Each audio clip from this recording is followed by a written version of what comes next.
Como descobrir talentos com situações que acontecem no dia a dia? Eu sempre fui muito ligada em livros, certo? Isso acho que não é segredo para ninguém. E também bastante apegada a estudar comportamento humano. Nas mentorias, nas consultorias que eu dou, eu observo muitas pessoas e teve uma que me chamou a atenção. Todas as vezes em que ela tinha algum problema, ela pegava um caderno e ela expressava os sentimentos nesse caderno. Ok. O que acontece é que eu comecei a fazer a ressonância, né, do hélio. Provavelmente vocês já ouviram falar também, que quem tá nesse canal também vem desses processos aí. E é muito bom, mas bem no início ali, da minha primeira onda, aconteceu bastante coisas.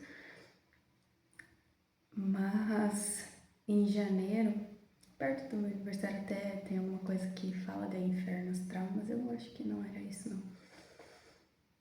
Tava vindo de alguns dias de muita felicidade, estava meio que em êxtase. E como a gente tem o costume de se auto-sabotar,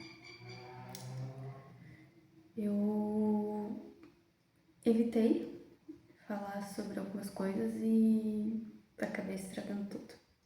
E eu tenho plena consciência que foi minha culpa, mas já passou, tá tudo bem e é isso, né? Só que pra mim era mais fácil apontar o dedo pro outro do que perceber que na verdade fui eu. Mas vivendo e aprendendo. Dito isso, eu peguei o costume da minha mentorada de escrever o que eu estava sentindo. E, gente, saiu um poema tão bonito, porém não é a verdade absoluta. Era o que, pra mim, era a verdade naquele momento. Não quer dizer que de fato é aquilo. E eu vou ler pra vocês. Calma.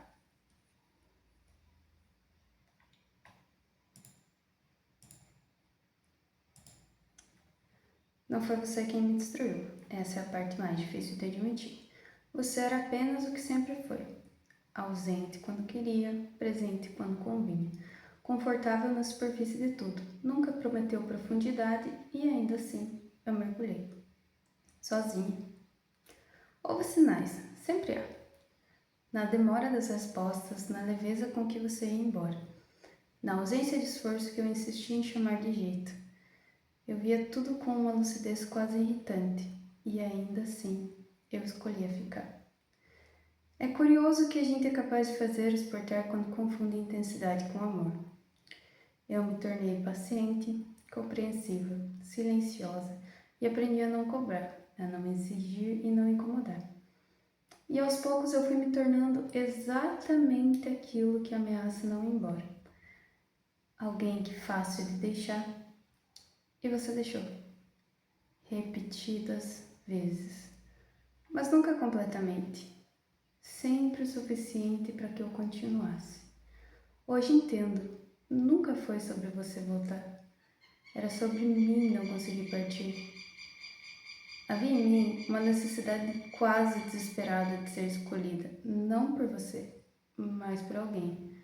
E na falta disso eu aceitava versões incompletas, esperando que, em algum momento, elas se tornassem inteiras. Nunca se tornaram. O que se tornou inteiro foi o vazio. E foi ele que por fim me fez parar. Não houve cena, não houve ruptura dramática.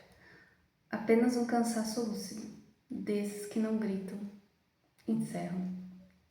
E finalmente vi. Não o que você fez, mas o que eu me permiti. E por um instante pensei que isso me libertaria, mas não. Porque no fundo, eu ainda sei. Se você voltasse hoje, eu reconheceria cada passo do caminho de volta. E é por isso, e é exatamente por isso que eu fui embora. Esse foi o melhor conto, poema, qualquer coisa que eu escrevi até hoje. E foi a sensação do momento. E, gente, a realidade é totalmente diferente, mas enfim, era o que eu estava sentindo. E sabe o que isso me proporcionou? Não ter uma crise de ansiedade. A maioria das pessoas dizem que tem um livro que fala isso, que a partir do momento que você coloca os seus problemas no papel, já está 50% resolvido, porque você começa a racionalizar e tira tanto do âmbito sentimental os problemas. Dito isto, acho que é o Dylan John, eu assisto ele às vezes porque traz uma certa calmaria. Ele fala que é pra gente escrever, não é testes, algo assim, ensaios. Escrevam ensaios. A dica dele é a melhor de todas, escrevam ensaios, porque a gente nunca sabe quando um conto, um poema escrito pela gente, vai para um concurso e vai ganhar, entendeu? E se talvez você conseguisse ver essa situação que hoje para você parece insuperável de uma maneira diferente?